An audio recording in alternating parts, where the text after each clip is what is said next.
你是桃都灵医，医术高明，求求你，还望灵医大人成全。陶大夫，你要怎样才肯放过我们？桃妖，我们救救他吧！你刚认识我吗？我桃妖向来只救妖怪不救人。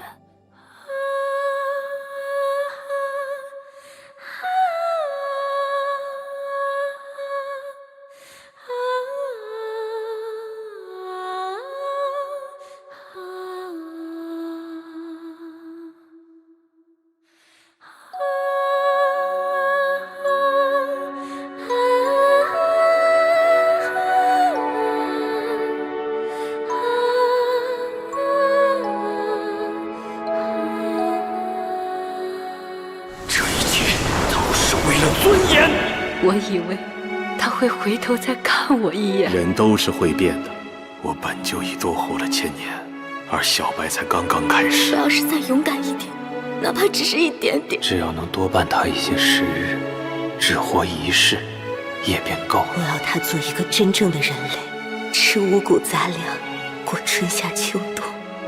一念不灭，千千成劫。告诉我，你因何所困？